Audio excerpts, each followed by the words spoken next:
মিটিংটা ডেকেছিলেন সেটা কি ব্যাপার একটু?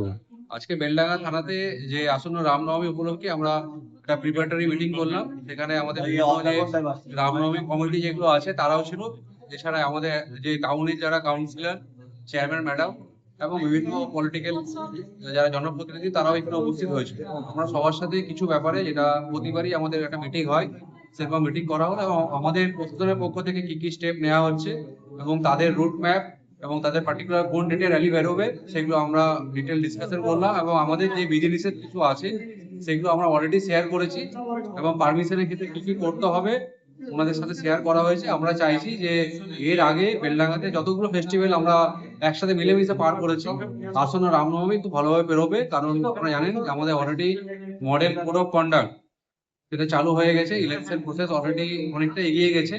তো তার মাঝখানে আমাদের রিলিজিয়াস ফেস্টিভ্যালও আছে, সেটাও আমরা আমাদের দায়িত্ব যেটা আছে পুলিশের দায়িত্ব আমরা অবজ্ঞা না করে আমরা চেষ্টা করব এবং আমাদের পুরো টিম আমরা চেষ্টা করছি যাতে সমস্ত যে রিলিজিয়াস ফেস্টিভ্যাল আছে সেটা যাতে পিসফুলি পার।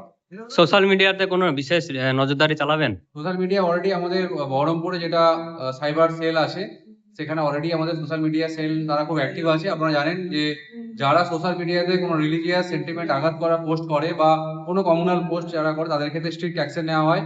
109 যে সেকশন আছে, মানে যেটা বেসিক্যালি আপনার বিএনএসএ 127, সেক্ষেত্রে তাদের এগেনস্টে বাউন্ড ডাউন করানো হয়।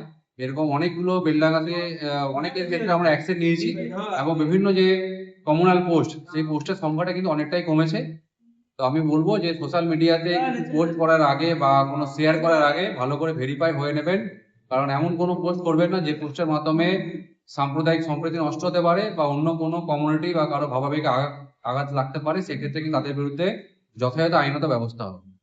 আর যেটা ডিজে বক্সটা বললেন যে পুজো মণ্ডপে বাজাতে পারবে কিন্তু পজিশনে বাজাবে, এটা যেটা একটু বলে দিন। সাউন্ড সিস্টেম নিয়ে যেটা আমরা লাস্ট 1 বছর ধরে কিছু বিধিনিষেধ, যেহেতু বেলডাঙ্গাতে আপনারা জানেন যে কিছু ইনসিডেন্ট হয়েছিল 2024-এ কার্তিক লড়াই বা তার আগেও ছোটখাটো ইনসিডেন্ট ছিল এবং সত্যিপুরেও 2024-এ রামনবমীতে একটি বড় ঘটনা ঘটেছিল, একটা কমিউনাল রায়ট হয়েছিল।